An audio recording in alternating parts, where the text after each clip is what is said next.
Morning. All right. Hope everybody's doing well today. Welcome. I'm going to scooch myself over. Welcome to Resistance Live. It's ECM. I am coming to you, as always, from occupied Tongva territory here in Southern California, where it's chilly this morning. Today, for our visually challenged viewers, I'm wearing a black wool turtleneck sweater. My hair is pulled back in a ponytail. I have my thick gold hoops in today.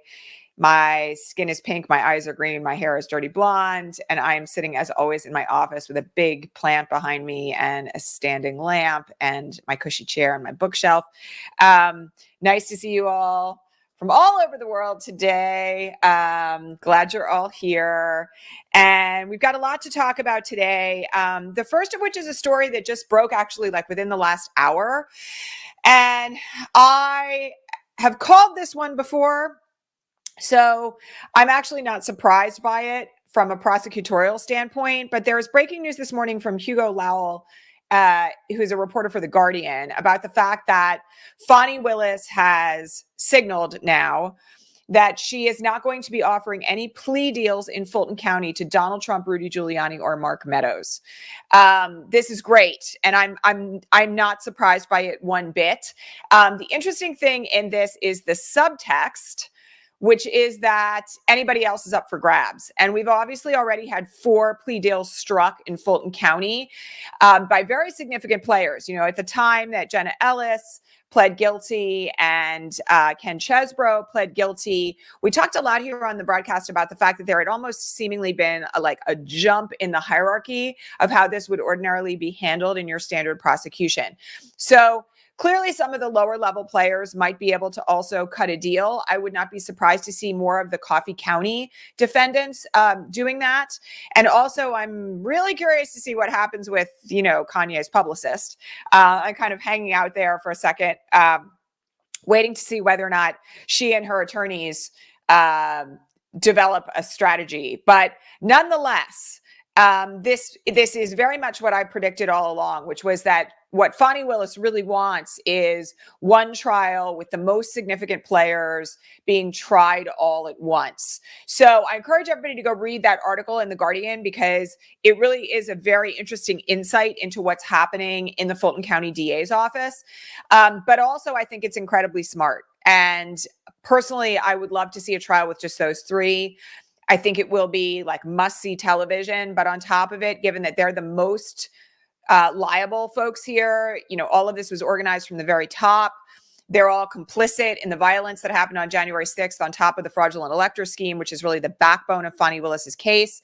It would be a very significant moment to have a trial that looked like that. So we shall see what happens with that.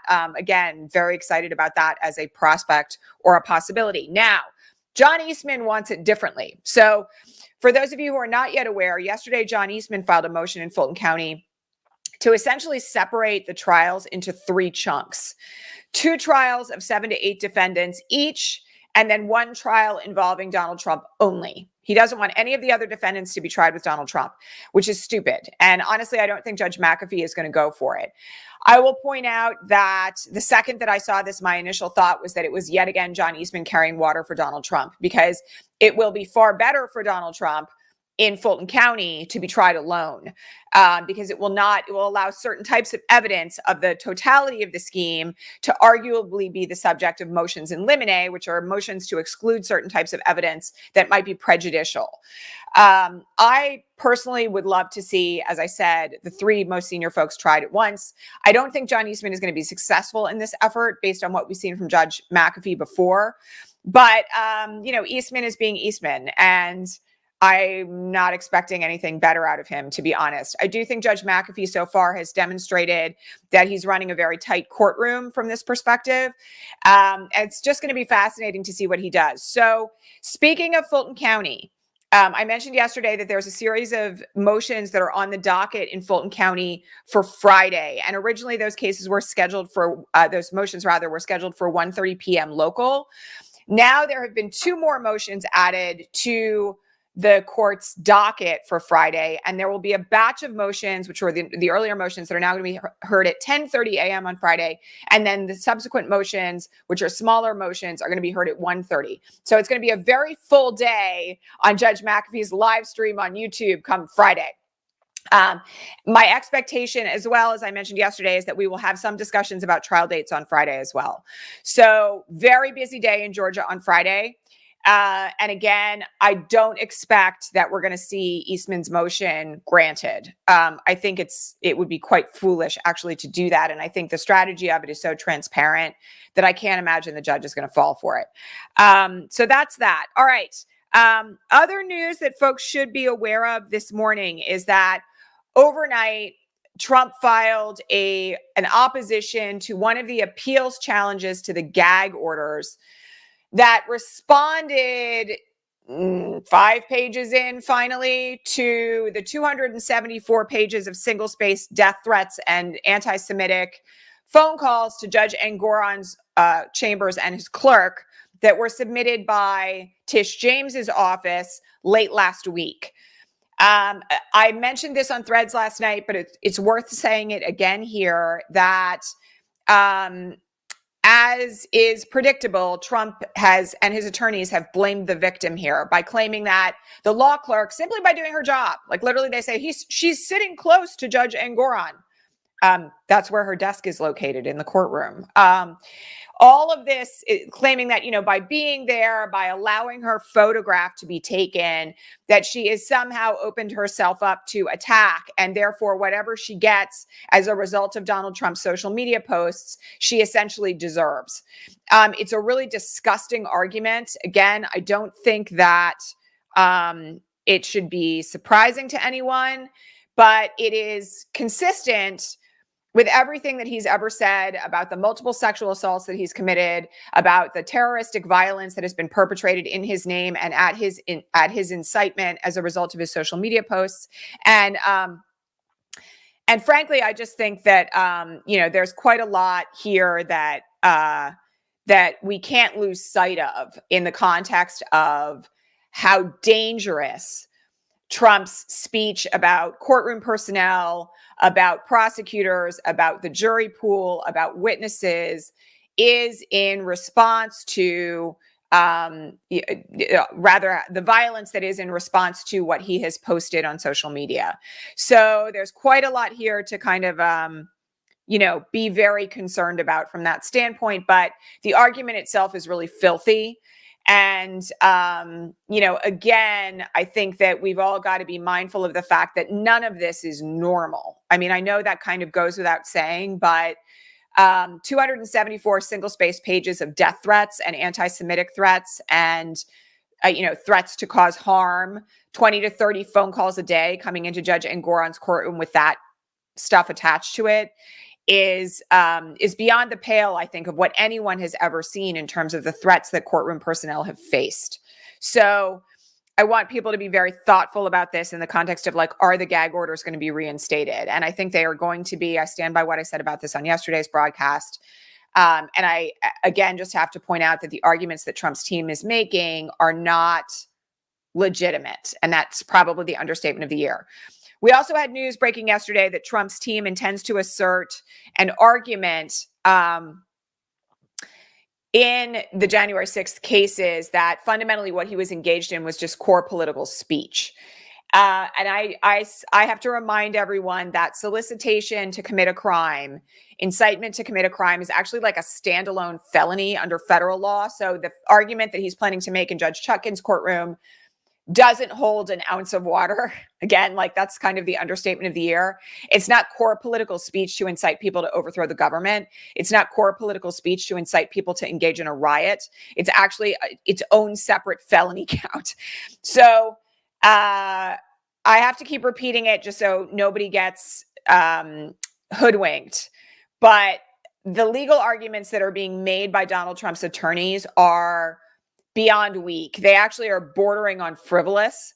And while it may work for his base, there's no way that the court is going to let fly the idea that the conduct that he is accused of by Jack Smith's team in the federal case in front of Judge Chutkan is at all excusable under First Amendment doctrines.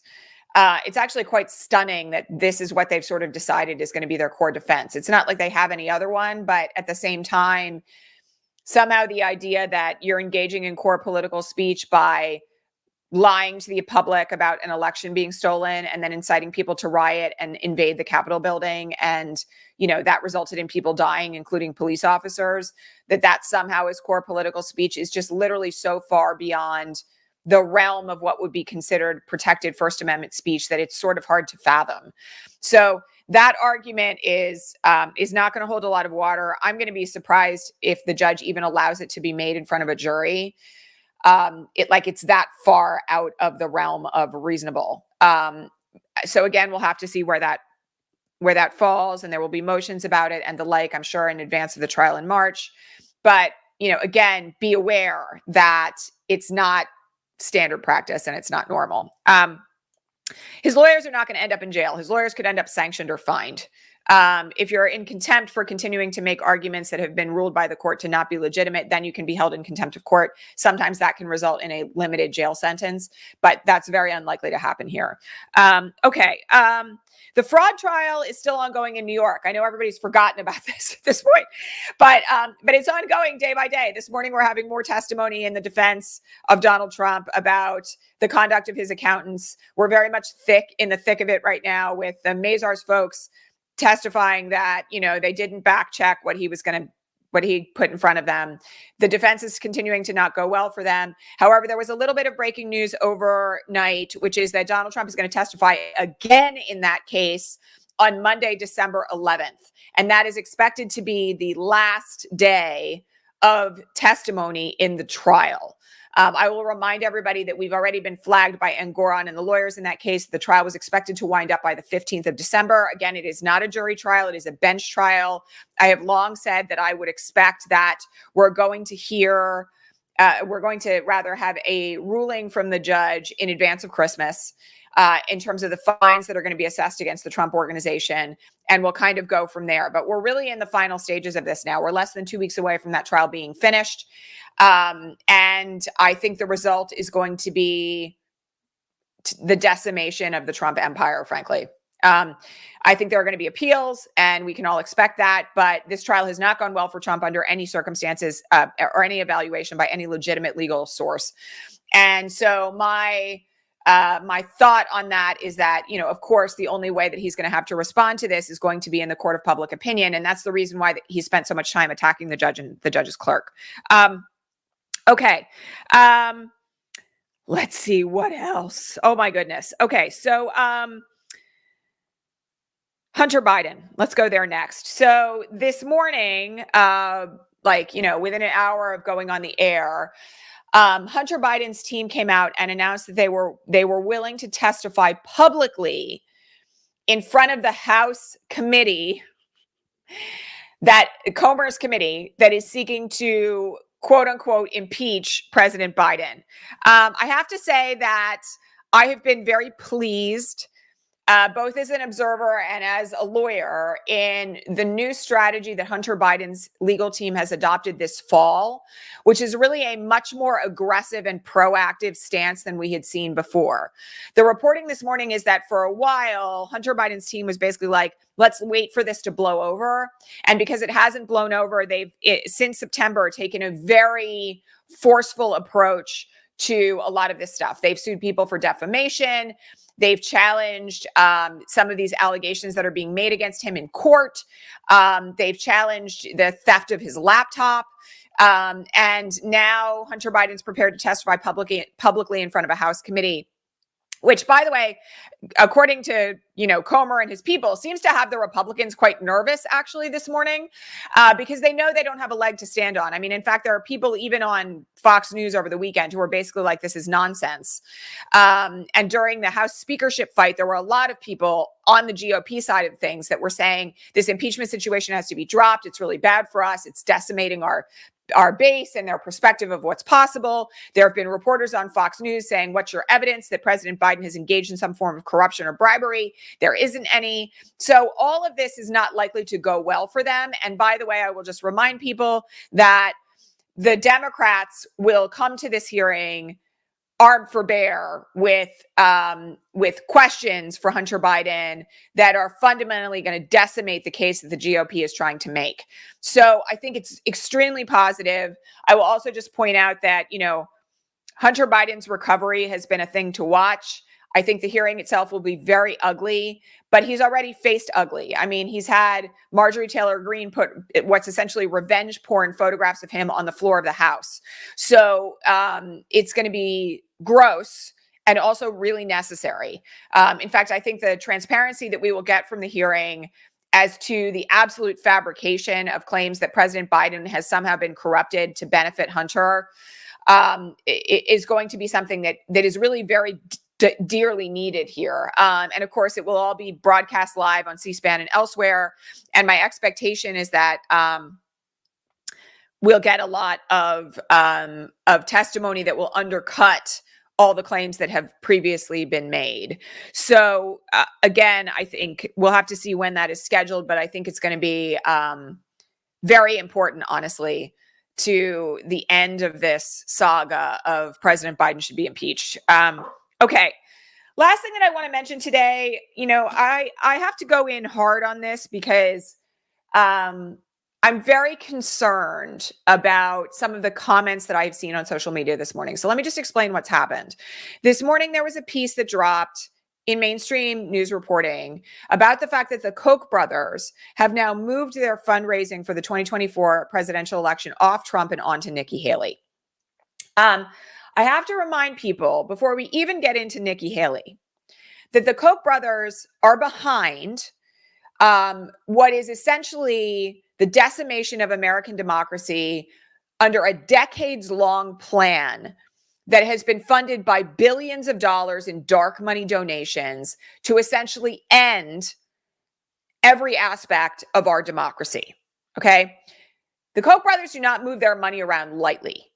They do not back candidates because they're quote unquote moderate or because they're quote unquote, just conservative Republicans. That is not the Koch brothers' agenda. Okay? They're not in this game to elect a standard red party conservative. And they do not move their money to candidates without promises from that candidate to enact and support certain kinds of very far right-wing policies. All right. So it's really important that people understand that this is not just a standard breaking news story about the horse race of the presidential campaign. This is not just like, oh, we're backing Nikki Haley because we want to elect a woman who's a standard conservative. That is not what is happening here. Okay. And what concerns me about the pushback on this is that I have the perception based on the things that I've seen on social media this morning when I posted about this, that there are an enormous number of women who are Democrats who are under the impression that somehow Nikki Haley is more palatable or better than Donald Trump. And I just have to say that I see this yet again through the indoctrinated lens of patriarchy that says that somehow women can't be as bad as men. That, like the historic folks that we look at, like Marine Le Pen in France, like Margaret Thatcher, like Eva Peron, that those people, because they are women, are somehow not dictators or fascists. And I am shocked, frankly, by how many people seem to be forgetting that Nikki Haley was Trump's ambassador to the UN, that she carried water on all of his insane foreign policy positions, like withdrawing from NATO and, like inviting the Taliban to Camp David and all this other trash and garbage that was a part of Trump's baseline foreign policy when he was president. She was the person who went to the UN and advocated for his positions. She's also somebody who, signed an abortion ban in South Carolina when she was the governor. She is someone who has shown up at every Republican debate so far this season, advocating for the same abhorrent anti-humanitarian rights policies at the southern border. She is as dangerous as he is. And, people are out there this morning going, oh, at least she won't overthrow the administrative state. Oh, yeah? Project 2025 is not just about Donald Trump. Like, this is one of the things that people need to get really clear on. The roadmap that is being built by the Heritage Foundation can just as easily be mapped onto a Haley administration as it would be onto a Trump second term. Like, people need to get really, really, really clear about this. One of the things that makes Nikki Haley so dangerous is a skirt and a smile with exactly the same policies that Donald Trump has upheld and is claiming that he's going to enact in a second term.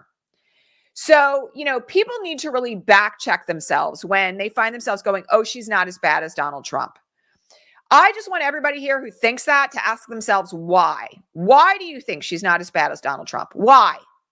What proof do you have of the fact that she is not as bad as Donald Trump? What proof? Like, seriously, what in her policy positions? What in the statements that she's made at the 3 Republican debates so far, which, by the way, I have watched all 3 of them. Like, if you have not, woo boy, that's all I'm going to say about that. Nikki Haley is not a standard conservative figure. Okay.